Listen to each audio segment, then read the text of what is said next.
여러분, 하나님의 기적, 내가 기도하고 간구한 거 이상으로 더 큰 하나님의 역사를 체험하려면 첫 번째가 절대적인 신뢰입니다. 24시간 어느 장소 어느 곳에 있든지 간에 여러분이 구원을 받았다면 하나님은 여러분 안에 계십니다. 하나님의 무한한 능력이 지금 여러분을 통해서 하나님이 개입하시기를 원하십니다. 이것을 한번 생각해 보세요. 어린아이가 처음에 발걸음 뒤뚱뒤뚱 이렇게 하면서 아슬아슬하게 걸음마 뗄 때 부모도 똑같이 뒤에 따라가면서 쓰러질까봐 하시면서 혹시 넘어질 때 붙잡으려 하는 것이 아버지입니다. 지금 우리를 향한 아버지시라고요. 그것을 절대적으로 신뢰해야 되는 것입니다. 지금 우리는 우리 앞길도 모르고 헤매고 있지만 어린아이 뒤에 있는 아버지처럼 아버지는 지금 우리를 보고 혹시나 감당하지 못할 시험에 들지 않도록 하나님은 우리를 더 성숙시키기를 원하지만 우리를 죽게 두시지는 않습니다.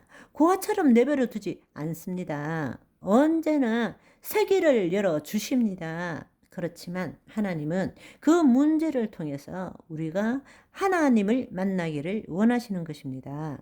그래서 늘 보고 계신 것입니다. 그걸 믿어야 되는 것이에요. 두 번째로는 전적인 의존이 있어야 됩니다. 늘 포켓에 딴 거 집어넣고 해보고 안 되면 뭐 이걸로 하지 뭐. 오늘 기도해보고 안 되면 뭐 내일 병원 가지 뭐. 기도 몇 번 해서 안 되면 뭐 다른 방법으로 하지. 뭐 나도 다 계획이 있다고. 여러분, 하나님은 여러분보다 더 여러분들을 잘 아시고 더 사랑하십니다. 전적인 의탁이 있어야 됩니다. 다른 말로 이 앞의 문제가 어떠하더라도 이 앞의 문제에 대해서 내가 처음에는 한번 내가 견딜 수 있는 정도니까 한번 포기도 한번 해보지 이랬는데 점점점 더 좋지 않은 일이 있으니까 아이고야 이러다 나 죽지 뭐라도 해야지 이렇게 하면 그건 꽝이란 말입니다.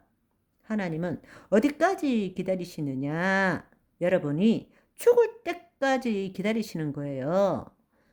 주님, 이거나 끝장나도 좋습니다. 두렵고 떨리고 나 죽을 것 같지만 주님, 죽으면 주님 품이잖아요.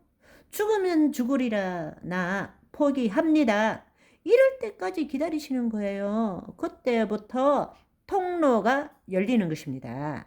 그런데 대부분 사람들은 적당하게 참을 줄은 압니다. 적당하게 이렇게 해요. 그러다가 점점 더 코너에 몰리면 그때는 아이고 나 이러다 죽을 것 같아 이러면서 자기 방식대로 뭔가를 하는 거예요. 그렇게 하면 하나님의 영광은 드러나지 않습니다. 그래서 하나님이 언제까지 기다리시느냐? 여러분 자신이 죽을 때까지 기다리십니다. 여러분이 죽을 때까지, 포기할 때까지 지금 눈앞에 당장 이거 문제 해결 안 되면 이거 안 되면 나 죽을 것 같은데 하나님은 그 부분에 대해서 하나님을 신뢰하고 죽어버릴 때까지 기다리고 계시는 것입니다. 아멘. 그런데 우리는 그걸 놓기가 힘든 거예요. 그래서 죽기를 두려워함으로 일생이 매여 종로로 타는 것입니다. 그것을 해방시키러 오신 분이 예수님이란 말씀입니다. 여러분, 그래서 저의 방송 유행어가 당신 죽기 전에 미리 죽으세요 잖아요. 일평생 언젠가는 우리는 죽을 때가 있지만 그때 죽지 말고 지금 죽어버리라고요. 그러면 나머지 인생은 하나님 자녀의 삶을 살 수 있게 되는 것입니다. 나 내일 먹을 것이 없는데 입에 풀칠할 것이 없는데 어떡하란 말입니까? 내일 죽는지 안 죽는지 그때까지 해보라는 이야기입니다. 그건 다 어디서 나온 이야기입니까? 난 내일 죽을 것 같은데 이 문제 해결 안 되면 내 자식이, 내 남편이 이 문제가 크게 되고 문제가 심각하게 되는데 어떡하라는 이야기냐고. 뭐라도 해 주셔야 되지 않습니까? 지금 필요한 거는 이 문제 해결하는 것이죠.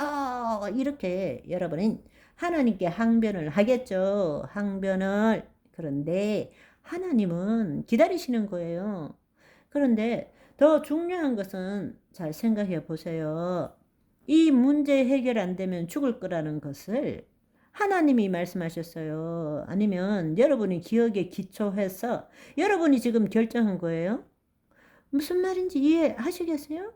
우리의 대부분의 삶이 자기 방식, 자기 그 꾀죄죄한 기억, 자기가 만든 그 프로그램에 의해서 판단하고 살아가는 거예요. 그걸 포기하기를 원하신다는 것입니다. 아멘. 나 이 문제 해결 안 되면 죽을 것 같은데 이거라도 해줘야지 하나님을 믿을 수 있지 않겠습니까? 그건 어디에 기초한 거냐고요. 하나님이 그렇게 말씀하신 것이 아닌 것입니다. 마귀에게 속아 살아왔던 그 경험으로 만든 여러분의 뇌의 기억과 잠재의식이 된 프로그램으로 여러분 방식으로 지금 그렇게 판단하고 있다는 거예요. 그걸 내려놓으라는 것입니다. 그것이 죽음인 것입니다. 그걸 내려놓으시라고요. 그때부터 하나님이 개입하시고 역사는 시작되는 것입니다. 그러니까 이거는 아무리 말해도 소용이 없어요. 맛을 봐야 됩니다. 기적을 처음 해봐야 여러분이 경험을 해봐야 됩니다. 적은 일이든 큰 일이든 일단 경험을 해보면 일단 맛을 보시라니까요. 다른 삶이 바로 이거구나, 이것을 깨닫게 되는 것입니다. 다시는 되돌아올 수 없어요. 다시는 옛날로 되돌아가고 싶지 않을 거예요. 우리 이 삶을 삽시다. 제가 말씀드리는 것이 조금 이해가 잘 안 되시고 너무 여러분의 생각과 반대되는 거라면 저는 이 앞에 방송들을 10번이고 20번이라도 반복해서 들어보시기를 바랍니다. 그리고 의심이 나면 성경을 찾아보세요. 다시 한번 성령 안에서 성경을 읽어보세요. 성령님이 여러분에게 어떻게 감동을 주시는지 한번 읽어보시기 바랍니다. 저는 여러분이 그렇게 삶으로 인해서 여러분을 통해서 하나님 나라가 확장되기를 원합니다. 아멘. 이 삶을 정말 전하고 싶습니다. 저는 이 삶을 조금이라도 경험했기 때문에 이 삶을 여러분과 나누고 싶습니다. 이 방송을 듣는 분들은 하나님에 대한 열심과 사랑이 있기 때문에, 갈급함이 있기 때문에 들으실 것입니다. 오늘도 하나님의 놀라운 기적을 몸소 체험하며 사는 저와 여러분이 되시기를 소망합니다.